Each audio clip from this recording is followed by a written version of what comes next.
Russia की वार machinery जिहदे थले हज़ारां लोग यूक्रेन च मार रहे हैं, इंडिया ने तो कोई परवाह ही नहीं है उन्होंने इनोसेंट्स के मरण का। और उन्हें कहा सी कि भी ये जी 25% टैरिफ का ऐलान करता है ट्रंप ने जो ट्रेड टॉक्स फेल हो गई हैं, पर नाल ही कहा कि भी मैं पेनल्टी भी लावांगा इन्होंने।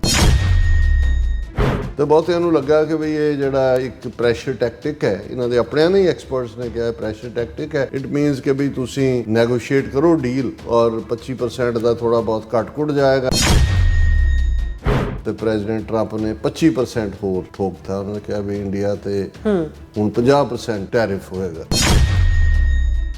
To deal with the national emergency described in Executive Order 14066 relating to Russia's actions in Ukraine, I determine that it is necessary and appropriate to impose an additional ad valorem duty on imports of articles of India which is directly or indirectly importing Russian Federation oil. Accordingly, and as consistent with the applicable law, articles of India imported into customs territory of United States shall be subject to an additional ad valorem rate of duty of 25%. It added.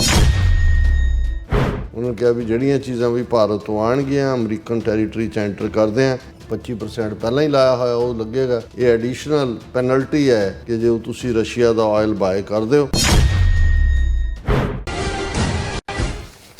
Viewers welcome back on program. So viewers गलबात करन जा रहे हैं कि president Trump ने ऐलान किया है कि भारत उत्ते 50% टैरिफ लाई जाएगी क्योंकि वो रूस नाल सीधा व्यापार कर रहा है। कि भारतीय हाकमां दी होश टिकाणे आएगी? सो इस बारे आपां गलबात करन जा रहे हैं। सो असीं चाहांगे कि तुसीं इसी तरह बने रहना, देखण सुन लिया लिखण लई तुहाडा सब दा बहुत बहुत शुक्रिया जी। डॉक्टर साहब की कहना चाहोगे?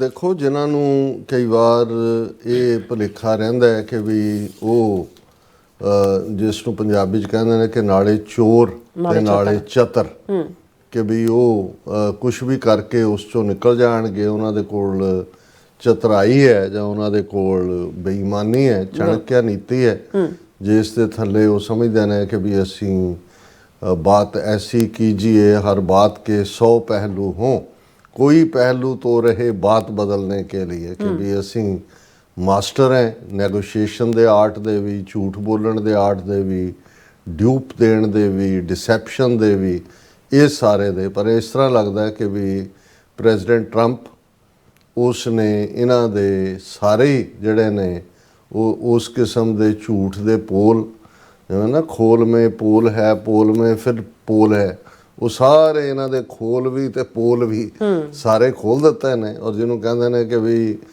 ਸਟਾਕਲੀ ਨੇਕਡ ਨੰਗਿਆ ਖੜਾ ਕਰ ਦਿੱਤਾ ਹੈ ਕਿ ਭਾਈ ਤੁਹਾਡੀ ਔਕਾਤ, ਤੁਹਾਡਾ ਕੰਮਕਾਰ, ਤੁਹਾਡੀ ਬਦਨੀਅਤੀ, ਤੁਸੀਂ ਆਂਡਾ ਕਿਤੇ ਕੁੜਕੁੜ ਕਿਤੇ, ਇਹ ਤੁਹਾਡਾ ਕੀ ਲਾਈਨ ਰਹੀ ਹੈ। ਔਰ ਪ੍ਰੈਜ਼ੀਡੈਂਟ ਟਰੰਪ ਆਪਣੇ ਲਫ਼ਜ਼ਾਂ ਦੇ ਉੱਤੇ ਬਿਲਕੁਲ ਖਰੇ ਉਤਰ ਰਹੇ ਨੇ। ਉਹਨਾਂ ਨੇ ਜਦੋਂ ਇੰਡੀਆ ਨੂੰ ਕਿੰਗ ਆਫ ਟੈਰਿਫਸ ਕਿਹਾ, ਇਹ ਇਲੈਕਸ਼ਨ ਕੈਂਪੇਨ ਵੇਲੇ ਸੀ, ਉਹ ਲਗਾਤਾਰ ਦੁਹਰਾਇਆ।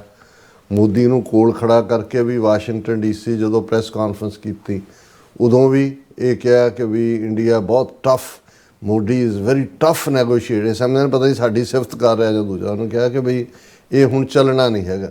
ਸੋ ਇਹ ਪੋਲਾਈਟ ਮੈਸੇਜ ਪਿਛਲੇ 6 ਮਹੀਨੇ ਤੋਂ ਅਮਰੀਕਾ ਦੇ ਰਿਹਾ ਸੀ। ਉਹਨਾਂ ਨੇ ਵੱਡੀ ਆਪਣੀ ਨੈਗੋਸ਼ੀਏਟਿੰਗ ਟੀਮ ਭੇਜੀ, ਟ੍ਰੇਡ ਟੀਮ, ਪੀਯੂਸ਼ ਗੋਇਲ ਆਇਆ, ਦੂਜੇ ਤੀਜੇ। ਅਤੇ ਜਿਵੇਂ ਟਰੰਪ ਦੇ ਜਿਹੜਾ ਕਮਰਸ ਸੈਕਟਰੀ ਨੇ ਕਿਹਾ ਕਿ ਵੀ ਦੇ ਕੈਪਟ ਔਨ ਡਿਲੇਇੰਗ, ਵੀ ਜਿਹੜੀਆਂ ਸਿੱਧੀਆਂ ਗੱਲਾਂ ਨੇ, ਜਿਹੜੀ ਡੀਲ ਹੁੰਦੀ ਆ ਉਹ ਤਾਂ ਇਹੀ ਹੁੰਦਾ ਕਿ ਹੁਣ ਯੂਰਪੀਅਨ ਯੂਨੀਅਨ ਨੇ ਕਿਵੇਂ ਡੀਲ ਸਟ੍ਰਾਈਕ ਕੀਤੀ, ਪਾਕਿਸਤਾਨ ਨੇ ਕਿਵੇਂ ਕੀਤੀ, ਇੰਡੋਨੇਸ਼ੀਆ ਨੇ ਕਿਵੇਂ ਕੀਤੀ, ਵੀਅਤਨਾਮ ਨੇ ਕਿਵੇਂ ਕੀਤੀ, ਵੀ ਇਹਨਾਂ ਦਾ। ਔਰ ਇਹ ਸਭ ਤੋਂ ਪਹਿਲਾਂ ਨੈਗੋਸ਼ੀਏਸ਼ਨ ਟ੍ਰੇਡ ਦੀ ਕਰਨ ਵਾਲਾ ਇੰਡੀਆ ਸੀ, ਜਿਹਨੇ 6 ਮਹੀਨੇ ਜਿਹੜੇ ਨੇ ਉਹ ਉਹਨਾਂ ਦੀ ਟੀਮ ਬੈਠੀ ਰਹੀ ਆ ਕੇ ਦੂਜੇ, ਔਰ ਉਹ ਜਿਹਨੂੰ ਕਹਿੰਦੇ ਨੇ ਕਿ ਵੀ ਚੂੰ ਚਲਾਕੀਆਂ ਕਰਦੇ ਰਹੇ। ਸੋ ਇਹ ਸਾਰੀ ਉਹਨੇ ਕਿਹਾ, ਕਮਰਸ ਸੈਕਟਰੀ ਨੇ ਕਿਹਾ ਸੀ ਕਿ that added to the frustration of the Trump. ਉਹਨੂੰ ਲੱਗਾ ਕਿ ਵੀ ਇਹ ਜਿਹੜੇ ਨੇ ਇਹ ਖਰਾਬ ਕਰ ਰਹੇ ਨੇ, ਇਹਨਾਂ ਦੀ ਨੀਅਤ ਹੋਰ ਹੈ, ਕਹਿੰਦੇ ਕੁਛ ਹੋਰ ਨੇ।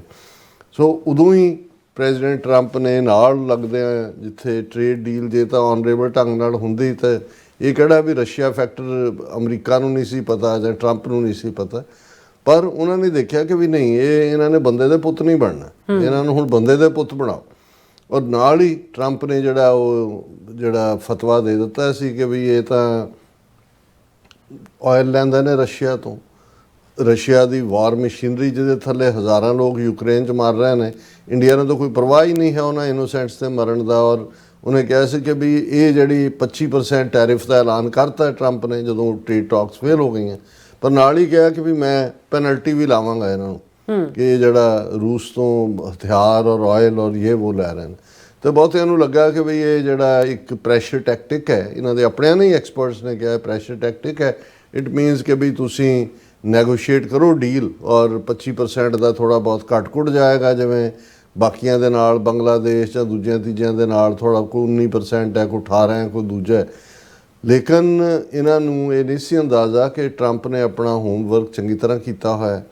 ਉਹਨੂੰ ਇਸ ਗੱਲ ਦਾ ਪਤਾ ਹੈ ਵੀ ਇਹ ਕੀ ਹੈ। ਉਹਨੇ 24 ਘੰਟੇ ਪਹਿਲਾਂ ਐਲਾਨ ਕੀਤਾ ਸੀ ਅੱਜ ਤੋਂ ਕਿ ਵੀ 24 ਘੰਟੇ ਦੇ ਵਿੱਚ ਜੇ ਜਿਹੜਾ ਉਹ ਇਹਨਾਂ ਨੇ ਕੋਈ ਲਾਈਨ ਨਾ ਲਈ ਤੇ ਮੈਂ ਐਡੀਸ਼ਨਲ ਜਿਹੜਾ ਟੈਰਿਫ ਇੰਡੀਆ ਤੇ ਲਾਵਾਂਗਾ। ਔਰ ਉਹ ਸੁਭਾਗੀ ਘੜੀ ਆ ਗਈ, 24 ਘੰਟੇ ਪੂਰੇ ਹੋਏ ਔਰ ਤੇ ਪ੍ਰੈਜ਼ੀਡੈਂਟ ਟਰੰਪ ਨੇ 25% ਹੋਰ ਠੋਕਤਾ। ਉਹਨਾਂ ਨੇ ਕਿਹਾ ਵੀ ਇੰਡੀਆ ਤੇ ਹੁਣ 50% ਟੈਰਿਫ ਹੋਏਗਾ। ਹੁਣ ਇਸ ਨੇ ਉਹਨਾਂ ਦੀ ਸਾਰੀ ਮਾਰਕੀਟ ਵੀ ਹਿਲਾ ਦਿੱਤੀ, ਲੀਡਰ ਵੀ ਹਿੱਲੇ ਹੋਏ ਨੇ ਔਰ ਜਿਸ ਕਿਸਮ ਦਾ ਇਹਨਾਂ ਦਾ ਸਾਰਾ ਉਹ ਜਲੂਸ ਨਿਕਲਿਆ ਹੋਇਆ। ਔਰ ਇਹ ਅੱਜ ਦਾ ਮੇਨ BBC ਤੋਂ ਲੈ ਕੇ ਰਾਇਟਰ, CNN, ਉਹਨਾਂ ਦਾ ਆਪਣਾ ਮੀਡੀਆ ਤਾਂ ਜਿਹੜਾ ਉਹ ਹਾਲ ਦੁਆਈ ਪਾ ਹੀ ਰਿਹਾ। Trump raises US tariffs on Indian imports to 50%। ਔਰ ਇਸ ਦਾ ਉਹਨਾਂ ਨੇ, ਮੈਂ ਬਹੁਤ ਘੱਟ ਦੇਖਿਆ ਟੈਰਿਫ ਤੋਂ ਪਹਿਲਾਂ ਵੀ ਜਿਹਨਾਂ ਦੂਜਿਆਂ ਤੇ ਲਾਏ ਨੇ।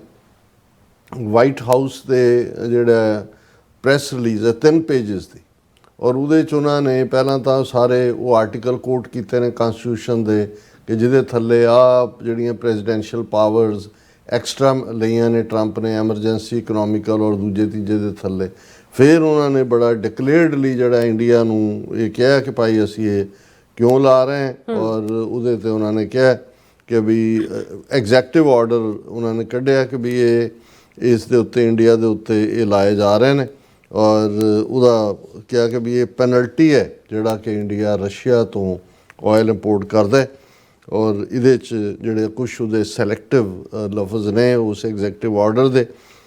To deal with the national emergency described in executive order 14066 relating to Russia's actions in Ukraine, I determine that it is necessary and appropriate to impose an additional ad valorem duty on imports of articles of India which is directly or indirectly importing Russian Federation oil। ਉਹਨਾਂ ਨੇ ਕੋਟ ਕੀਤਾ ਕਿ ਜਿਹੜਾ Ukraine ਦੇ ਉੱਤੇ sanctions ਦਾ part ਹੈ ਉਸ ਦੇ ਤਹਿਤ ਮੈਂ 25% ਹੋਰ ਇੰਡੀਆ ਦੇ ਉੱਤੇ ਟੈਰਿਫ ਲਾ ਰਿਹਾ। ਔਰ ਇਹ ਜਿਹੜਾ accordingly and as consistent with the applicable law articles of India imported into customs territory of United States shall be subject to an additional ad valorem rate of duty of 25%, it added। ਉਹਨਾਂ ਨੇ ਕਿਹਾ ਵੀ ਜਿਹੜੀਆਂ ਚੀਜ਼ਾਂ ਵੀ ਭਾਰਤ ਤੋਂ ਆਉਣਗੀਆਂ American territory 'ਚ enter ਕਰਦੇ ਆ 25% ਪਹਿਲਾਂ ਹੀ ਲਾਇਆ ਹੋਇਆ ਉਹ ਲੱਗੇਗਾ। ਇਹ ਐਡੀਸ਼ਨਲ ਪੈਨਲਟੀ ਹੈ ਕਿ ਜੇ ਤੁਸੀਂ ਰਸ਼ੀਆ ਦਾ ਆਇਲ ਬਾਏ ਕਰਦੇ ਹੋ।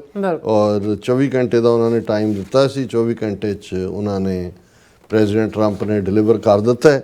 ਔਰ ਇੰਡੀਆ ਦੀ ਜਿਹੜੀ ਫੋਰਨ ਮਿਨਿਸਟਰੀ ਹੈ, ਮਿਨਿਸਟਰੀ ਆਫ ਐਕਸਟਰਨਲ ਅਫੇਅਰਸ, ਉਹਨਾਂ ਨੇ ਅਗੇਨ ਉਹੀ ਜੋ ਪਹਿਲੀ ਸਟੇਟਮੈਂਟ ਸੀ ਉਸ 'ਤੇ ਉਹਨਾਂ ਨੇ ਕਿਹਾ ਕਿ ਵੀ ਇਹ ਜਿਹੜੀ ਹੈ ਸਾਡੇ ਨਾਲ ਇਹ ਬਹੁਤ ਅਨਫੇਅਰ ਹੈ, ਅਨਜਸਟੀਫਾਈਡ ਹੈ, ਅਨਰੀਜ਼ਨੇਬਲ ਹੈ।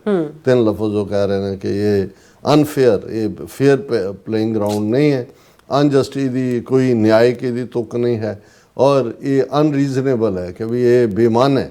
ਹਾਲਾਂਕਿ ਉਹਨਾਂ ਨੂੰ ਵੀ ਇਹ ਪਤਾ ਹੈ ਕਿ ਵੀ ਉਹਨਾਂ ਨੇ ਸੱਚਮੁੱਚ ਕਿਸ ਲੈਵਲ ਦੇ ਉੱਤੇ ਯੂਕਰੇਨ ਵਾਰ 3 ਸਾਲ ਪਹਿਲਾਂ ਸ਼ੁਰੂ ਹੋਣ ਤੋਂ ਪਹਿਲਾਂ 2.5% ਇੰਡੀਆ ਦੀ ਇੰਪੋਰਟ ਸੀ ਰਸ਼ੀਅਨ ਆਇਲ ਦੀ, ਕਰੂਡ ਆਇਲ ਦੀ, ਤੇ ਇਸ ਪੀਰੀਅਡ ਦੇ ਵਿੱਚ ਜਿਹੜੀ ਕਿ 35% ਤੱਕ ਚਲੀ ਗਈ। ਔਰ ਉਹਦੇ 'ਚੋਂ ਫਿਰ ਉਹਨਾਂ ਨੇ ਜਿਵੇਂ ਕਿਹਾ ਸੀ ਪ੍ਰੈਜ਼ੀਡੈਂਟ ਟਰੰਪ ਨੇ ਕਿ ਯੂਰਪ ਦੀ ਮਾਰਕੀਟ 'ਚ, ਓਪਨ ਮਾਰਕੀਟ 'ਚ ਵੇਚ ਕੇ ਪ੍ਰੋਫਿਟ ਬਟੋਰ ਰਹੇ ਨੇ ਔਰ ਉੱਥੇ ਉਹ ਰਸ਼ੀਆ ਨੂੰ ਪੈਸੇ ਦੇ ਰਹੇ ਨੇ, ਉਹਨਾਂ ਦੀ ਇਕੋਨਮੀ ਨੂੰ ਸਟੇਬਲ ਕਰ ਰਹੇ ਨੇ ਔਰ ਉਹ ਹਜ਼ਾਰਾਂ ਲੋਕਾਂ ਬੇਗੁਨਾਹ ਨੂੰ ਯੂਕਰੇਨ ਦੇ ਵਿੱਚ ਮਾਰ ਰਹੇ ਨੇ। ਔਰ ਇੰਡੀਆ ਨੇ ਇਹ ਸਾਰੇ ਜੋ ਹੀ ਇਹ 25% ਐਡੀਸ਼ਨਲ ਪੈਨਲਟੀ ਦਾ ਆਇਆ, ਇਸ ਦੇ ਉੱਤੇ ਫਿਰ ਜਿਹੜਾ ਬਹੁਤ ਸਾਰੇ ਇੰਡੀਅਨ ਨੇ, ਜਿਵੇਂ ਉਹਨਾਂ ਦਾ SC ਰਲੈਨ ਹੈ, president federation of Indian export organisation, ਉਹਨਾਂ ਨੇ ਕਿਹਾ ਕਿ ਵੀ ਇਹ ਤਾਂ 55% ਹੋ ਗਿਆ, 25 ਵੈਸੇ ਹੀ ਲੱਗਦਾ ਵੀ ਇਹ ਤਾਂ ਇੰਡੀਆ ਦੀ ਬਿਜ਼ਨਸ ਨੂੰ ਬਰਬਾਦ ਕਰ ਦੇਗਾ। ਇਹ ਜਿਹੜਾ 50% ਰੈਸੀਪ੍ਰੋਕਲ ਜਿਹੜਾ ਹੈ, ਹਾਲਾਂ ਪ੍ਰੈਜ਼ੀਡੈਂਟ ਟਰੰਪ ਨੇ 30 ਦਿਨ ਦਾ ਟਾਈਮ ਜਿਹੜਾ ਪਹਿਲਾਂ ਸੀ ਉਹਦੇ 'ਚ ਉਹਨਾਂ ਨੇ ਕਿਹਾ ਵੀ ਇਹ ਜਿਹੜਾ ਹੁਣ ਹੈ ਇਮੀਡੀਏਟਲੀ ਇਹ ਤਾਂ 7 ਅਗਸਤ ਤੋਂ ਸ਼ੁਰੂ ਹੋ ਰਿਹਾ ਜਿਹੜਾ 25% ਹੈ, ਔਰ ਜਿਹੜਾ ਐਡੀਸ਼ਨਲ 25% ਲਾਣਾ ਹੈ ਇਹ 21 ਦਿਨਾਂ ਬਾਅਦ, 3 ਹਫ਼ਤੇ ਬਾਅਦ ਇਹ ਜਿਹੜਾ ਐਪਲੀਕੇਬਲ ਹੋਏਗਾ। ਔਰ ਇਸ ਦੇ ਉੱਤੇ ਜਿਵੇਂ ਮੈਂ ਕਿਹਾ ਵੀ ਇਸ ਬਿਜ਼ਨਸ ਐਕਸਪਰਟ ਨੇ ਇਹ ਕਿਹਾ ਕਿ ਵੀ ਇਹ ਜਿਹੜਾ ਇੰਡੀਆ ਦਾ ਨਾਸ ਮਾਰ ਦੇਗਾ, ਔਰ ਇਹ ਤਾਂ ਜਿਹੜਾ ਇੰਡੀਆ ਅਫੋਰਡ ਹੀ ਨਹੀਂ ਕਰ ਸਕੇਗਾ ਕਿ ਵੀ ਉਹ ਇੰਨੇ ਕੰਪੀਟੀਸ਼ਨ ਦੇ ਵਿੱਚੋਂ ਬਾਕੀਆਂ ਦੇ ਬਰਾਬਰ ਖਲੋਏ। ਔਰ ਇਹ ਉਹਨਾਂ ਨੇ ਕਿਹਾ ਵੀ ਇੰਡੀਆ ਨੂੰ ਜਿਹੜਾ ਇਹ ਡੀਲ ਪ੍ਰੋਪਰਲੀ ਕਰ ਲੈਣੀ ਚਾਹੀਦੀ ਸੀ। ਹੁਣ ਬਹੁਤ ਸਾਰੇ ਕਹਿ ਰਹੇ ਨੇ ਕਿ ਇਹਨਾਂ ਦੇ ਡਿਪਲੋਮੈਟਸ ਦੀ ਐਰੋਗੈਂਸ ਹੈ, ਉਹਨਾਂ ਦੀ ਫੇਲਿਓਰ ਹੈ, ਔਰ ਇਹ ਸਾਰੇ ਦੇ ਉੱਤੇ ਈਵਨ ਅਜੇ ਸ੍ਰੀਵਾਸਤਵਾ ਇਹ ਫਾਊਂਡਰ ਹੈ ਗਲੋਬਲ ਟ੍ਰੇਡ ਰਿਸਰਚ ਇਨੀਸ਼ੀਏਟਿਵ ਤੇ ਪੁਰਾਣਾ ਡਾਇਰੈਕਟਰ ਹੈ, ਡਾਇਰੈਕਟਰ ਜਨਰਲ ਫੋਰਨ ਟ੍ਰੇਡ ਦਾ, ਉਹਨੇ ਕਿਹਾ ਜੀ ਭਾਰਤ ਨੂੰ ਬਿਲਕੁਲ ਅਜੇ ਸ਼ਾਂਤ ਰਹਿਣਾ ਚਾਹੀਦਾ, ਐਟਲੀਸਟ 6 ਮਹੀਨੇ ਜਿਹੜੀ ਕੋਈ ਰਿਟੈਲੀਏਸ਼ਨ ਨਹੀਂ ਕਰਨੀ ਚਾਹੀਦੀ, ਔਰ ਇਹ ਮੀਨਿੰਗਫੁਲ ਟ੍ਰੇਡ ਨੈਗੋਸ਼ੀਏਸ਼ਨਸ US ਨਾਲ ਸ਼ੁਰੂ ਕਰਨੀਆਂ ਚਾਹੀਦੀਆਂ ਨੇ। ਔਰ ਜੇ ਅਮਰੀਕਾ ਕਹਿੰਦਾ ਹੈ ਕਿ ਵੀ ਰਸ਼ੀਅਨ ਆਇਲ ਨੂੰ ਨਾ ਲਓ, ਤੇ ਈਵਨ ਭਾਰਤ ਨੂੰ ਇਹ ਦੇਖਣਾ ਚਾਹੀਦਾ ਕਿ ਬਜਾਏ ਉਹ ਆਪਣੀ $43 ਬਿਲੀਅਨ ਦਾ ਜਿਹੜਾ ਟ੍ਰੇਡ ਸਰਪਲਸ ਉਸ ਨੂੰ ਹੁੰਦਾ ਉਹਨੂੰ ਗਵਾਉਣ ਦੇ, ਉਹਨਾਂ ਨੂੰ ਜੇ ਸਸਤਾ ਤੇਲ ਹੋਰ ਪਾਸਿਓਂ ਵੀ ਮਿਲਦਾ ਤੇ ਦੇ ਸ਼ੁੱਡ ਸਟੈਪ ਬੈਕ। ਸੋ ਹਾਲ ਦੀ ਘੜੀ ਹੁਣ ਇਹ ਦੇਖਣ ਵਾਲੀ ਕਿ ਭਾਰਤ ਦੇ ਵਿੱਚ ਘਬਰਾਹਟ ਤਾਂ ਹੈ, ਲੇਕਿਨ ਮੈਨੂੰ ਇਹ ਲੱਗਦਾ ਹੈ ਕਿ ਵੀ ਮੋਦੀ ਐਂਡ ਕੰਪਨੀ ਜਿਹੜੇ ਆਲਰੇਡੀ ਬਹੁਤ ਦਬਾਅ ਥੱਲੇ ਸੀ, ਪਾਕਿਸਤਾਨ ਦੇ ਨਾਲ ਵੀ ਜੰਗ ਦੇ ਵਿੱਚ ਕੁੱਟ ਖਾਧੀ, ਜਹਾਜ਼ ਵੀ ਰਾਫੇਲ ਗਿਰੇ ਤੇ ਦੂਜੇ ਤੀਜੇ, ਤੇ ਇਸ ਸਾਰੇ 'ਚੋਂ ਇਹ ਨਹੀਂ ਹੈ ਵੀ ਉਹਨਾਂ ਦੀ ਕੋਈ ਹਿੰਮਤ ਹੈ ਵੀ ਉਹ ਅਮਰੀਕਾ ਦੇ ਬਰਾਬਰ ਖਲੋਣ। ਪਰ ਜਿਵੇਂ ਕਿਸੇ ਸਿਆਣੇ ਦਾ ਇਹ ਕਥਨ ਹੈ ਕਿ ਵੀ patriotism is the last resort of last refuge of scoundrels, ਕਿ ਜਿਹੜੇ ਬਦਮਾਸ਼ ਕਿਸਮ ਦੇ ਲੋਕ ਹੁੰਦੇ ਨੇ ਉਹ ਅਖੀਰਲਾ ਉਹਨਾਂ ਦਾ ਜਿਹੜਾ ਰੈਫਿਊਜ ਜਾਂ ਸ਼ਰਨ ਹੈ ਉਹ ਪੈਟਰੀਓਟਿਜ਼ਮ ਹੁੰਦਾ, ਉਹ ਦੇਸ਼ ਭਗਤ ਬਣ ਜਾਂਦੇ ਨੇ। ਸੋ ਮੈਨੂੰ ਇਹ ਲੱਗਦਾ ਹੈ ਕਿ ਵੀ ਇਹ ਭਾਰਤੀ ਲੋਕਾਂ ਦਾ ਜਿਹੜਾ ਅੰਦਾਜ਼ ਹੈ ਉਸ ਤੋਂ ਅਸੀਂ ਅੰਦਾਜ਼ਾ ਲਾ ਸਕਦੇ ਹਾਂ ਕਿ ਹਾਲਾਂਕਿ ਇੱਕ ਪਾਸੇ ਤਾਂ ਬਹੁਤਿਆਂ ਨੂੰ ਲੱਗਦਾ ਵੀ ਇਹਦੇ ਨਾਲ ਮੋਦੀ ਦਾ ਚੱਲਦਾ ਹੋ ਜਾਏਗਾ, ਮੈਨੂੰ ਲੱਗਦਾ ਹੈ ਕਿ ਵੀ ਇਹ ਉਹਨਾਂ ਦੇ ਲਈ ਜਿਹੜੀ ਹੈ ਇਹ ਸਰਵਾਈਵਿੰਗ ਆਕਸੀਜਨ ਵੀ ਹੋ ਸਕਦੀ ਹੈ, ਕਿਉਂਕਿ ਉੱਥੇ ਉਹ ਵੀ ਭੁੱਖਮਰੀ ਨਾਲ ਮਰਦੇ ਨੇ। ਆ ਹੁਣ ਕਲਾਊਡ ਬਰਸਟ ਹੋਏ, ਪਿੰਡਾਂ ਦੇ ਪਿੰਡ ਰੁੜ ਗਏ, ਕੋਈ ਕਹਿੰਦਾ 400 ਰੁੜ ਗਿਆ, ਕੋਈ ਕਹਿੰਦਾ 643 ਲੱਖ ਜਿਹੜੇ ਲੋਕ ਨੇ ਉਹ ਕੋਵਿਡ-19 ਦੇ ਵਿੱਚ ਮਰ ਗਏ, ਕੌਣ ਪਰਵਾਹ ਕਰਦਾ।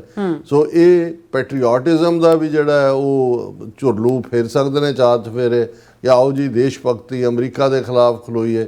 ਹੁਣ ਜਾ ਕੇ ਅਜੀਤ ਡੋਵਲ ਨੇ ਰੂਸ ਦੇ ਪੈਰ ਫੜੇ ਹੋਏ ਨੇ, ਕੋਈ ਚੀਨ ਦੇ ਫੜਨਗੇ।